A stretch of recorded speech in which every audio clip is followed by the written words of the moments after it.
বছর জেল খেটেছে, তোমার একটা কলমের খোঁচায় আব্দুল কাদের মোল্লা ফাঁসিতে ঝুলেছে, তোমার একটা কলমের খোঁচায় মতিউর রহমান নিজামী ফাঁসিতে ঝুলেছে।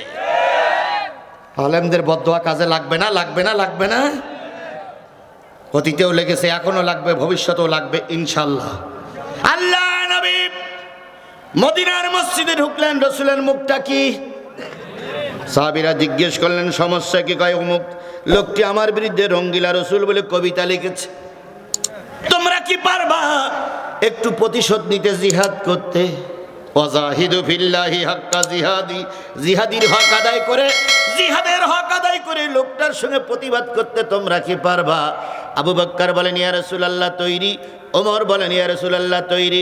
নবী বললেন শুধু তৈরি হওয়া লাগবে না, লহলি চলবে না, তার কোনো আপন লোক যদি থাকে তাহলে তার দ্বারা কাজটা ভালো হবে।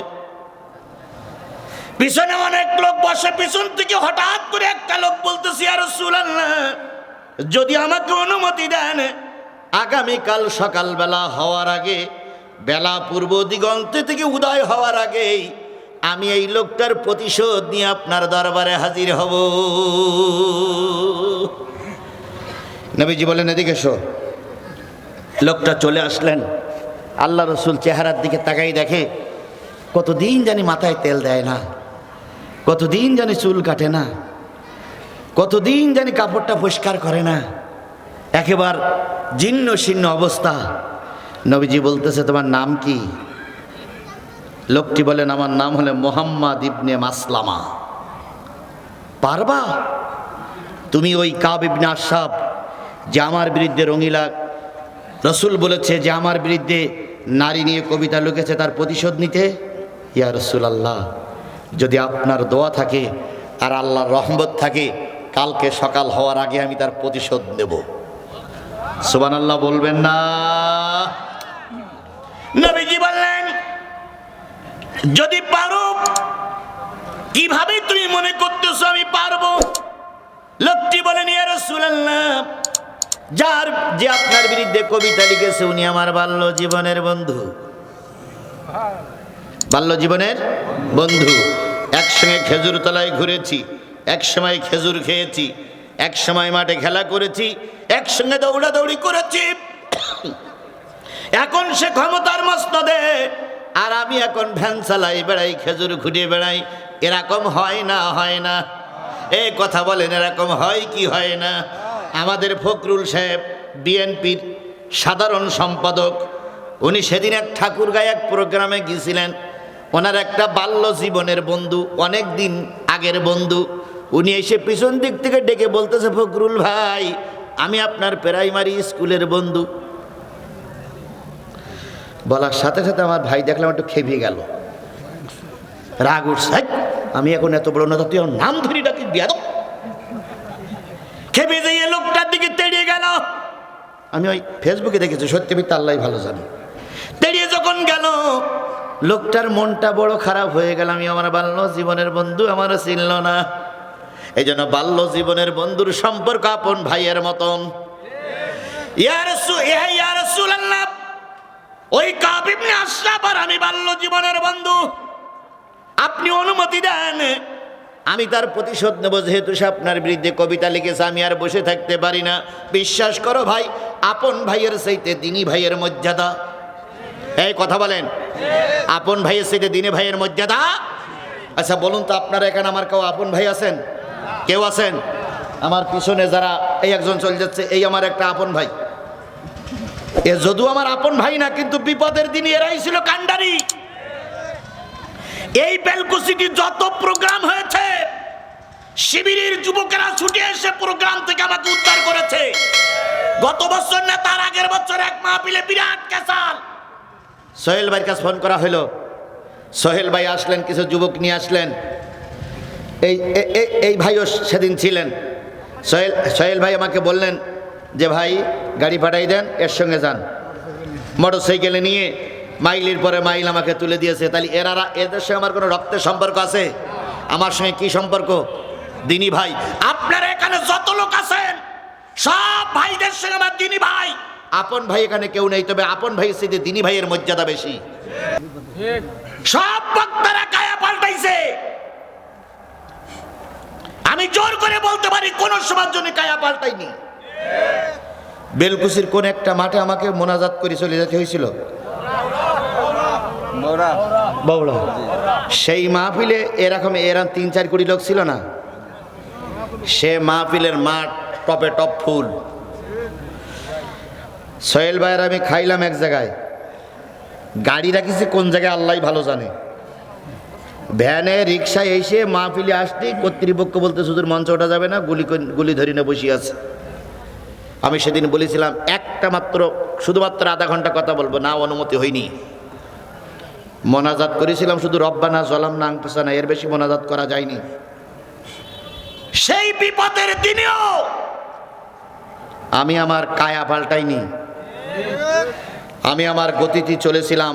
আল্লাহর কাছে দোয়া করবেন, আল্লাহ যে কদিন বাঁচাই রাখার জন্য গতির থেকে দুর্গতিতে না যায়। কারণ দুনিয়ায় চিরকাল বেঁচে থাকা, এখনো সেই সময় রসগুলো শুনে মানুষ এখনো কান্দে যে এই হুজুর কি মরে গেছে না বেঁচে আছে। সেদিন এক জায়গায় মাহফিল গেলাম, 2 জন নারী এসে কাঁদতেছে। আমি কান্দেন কেন? কয় হুজুর আমরা মনে করি আপনি বেঁচে নেই, কারণ যে দুর্যোগ আপনার পরে চলেছে আমরা মনে করেছিলাম আপনার বেঁচে নেই। আমি বললাম বাঁচা মরার দায়িত্ব তো শেখ হাসিনার আল্লাহ দেয়নি, বাঁচা মরার দায়িত্ব আল্লাহর হাতে। অনেক সময় মাহফিল করে বেরিয়েছি, শিবিরে আল্লাহরা জামাত আল্লাহরা বলেছে হুজুর ডাইরেক্ট পুরুষ অঙ্গনে যদি আপনি যান তাহলে এর ভিতরে সাদা পোশাকধারী ডিবি পুলিশ আছে, আপনাকে গুলি করে মারবে অথবা ধরে নিয়ে যাবে। ওরা আমাদের মহিলা গেটের ভিতর থেকে মহিলা গেটে পার করে বলছে এই জিহাদি হুজুর যাচ্ছে তোরা একটু খেয়াল কর। মহিলারা আমাকে একটা ওড়না মহিলারা মাথায় দিয়েছে, আমার মাথার পরে একটা মহিলার ওড়না দিয়ে পেঁচাই আমার পার হয়ে যেতে হয়েছে। তারপরও আমি কারোর কাছে মাথা নত করে চলি, আর এখন তো মাথা নত করে চলার প্রশ্নই। আমার ভাইরা, মুহাম্মদ ইবনে মাসলামা বলেন ইয়া রাসূলুল্লাহ একটু হিকমত অবলম্বন করে আপনার বিরুদ্ধে কিছু কথা বলতে পারি, যদি অনুমতি দেন। নবী বললেন অনুমতি দিলাম। কতই রবিউল আউয়াল? 14 রবিউল আউয়াল জুমার রাত্রিতে।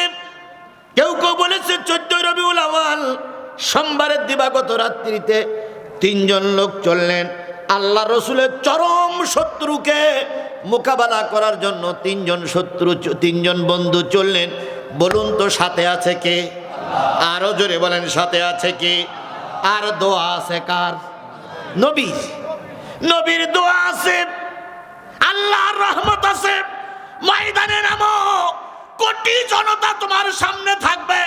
আল্লাহর রহমত আর নবীর দোয়া যদি থাকে ময়দান থেকে পালিয়ে আসতে হবে না, ময়দান তোমার দখলে আসবে।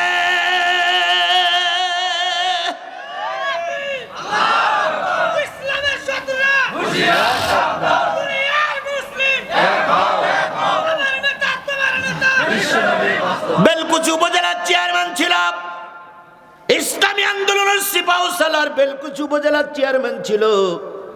তাকে যারা ভোট দিয়ে মুহাম্মদ ইবনে মাসলামা বললেন ইয়া রাসূলুল্লাহ সে আমার বাল্য জীবনের বন্ধু, যদি অনুমতি দেন আমি তার বিরুদ্ধে লড়াই করে আপনার জন্য কাজ করতে পারি। নবী বললেন অনুমতি দিলাম। লোকটা দাঁড়াই আছে, যাও অনুমতি দিলাম। নবীজি বললেন যাও, কিন্তু ওই লোকটি বললেন ইয়া রাসূলুল্লাহ আমি একা গেলে হবে না, আমার সঙ্গে আর 2 জন আছে, তাদেরও যাওয়ার অনুমতি দিতে হবে। নবীজি বললেন যাও, 3 জনের অনুমতি দিলাম।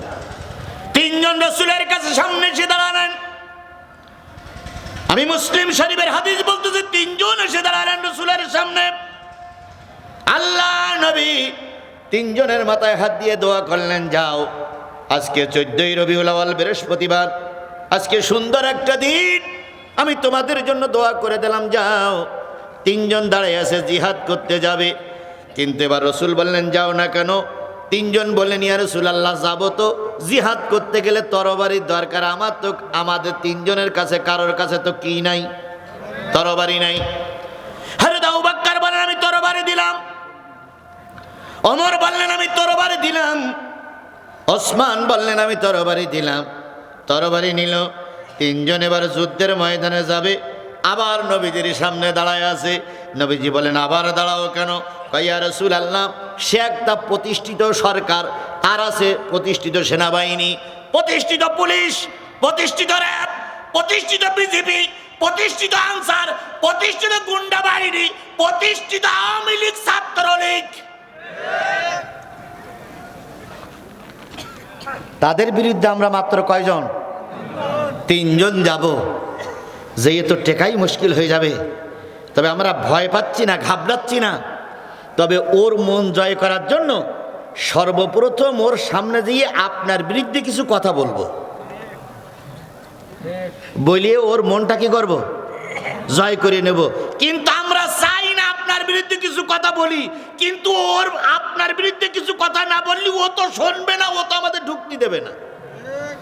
এখন আপনার সামনে অনুমতি আছে, আপনার বিরুদ্ধে কিছু কথা বলবো, যদি ভবিষ্যতে আপনি শোনেন তা আমাদের জন্য যেন রেগে যাইয়েন না। উদু ইলা সাবিলি রব্বিকা বিল হিকমা, একটু হিকমত অবলম্বন করব। নবী বললেন ইন্নাল্লাহ আলিমুম বিজাতিস সুদূর, তোমাদের অন্তরের খবর আল্লাহ জানে, যাও, ওটাও অনুমতি দিলাম। আজকে এরকম অনেক সময় এ কাজ আমাদের করা লাগে, কথা বলে ঠিক না ঠিক? অনেক সময় বিশেষ বিশেষ ক্ষেত্রে কথা বলা লাগে, তবে সে কথাটা যদি অন্তর দিয়ে না হয় মাফ করবেন কে? আরো জোরে বলেন। তবে সে কথাটা বলা গেছে আমলিগিরি সময়, এখন আর ও কথা বলার দরকার। কিছু কিছু লোক টুপি মাথায় দিয়েও ওদের সাপোর্ট করেছে, করে বলতো কি বিপদে আছে। সব বক্তারা বিপদে ছিল, একমাত্র বিপদে ছিল না আজিজুল ইসলাম।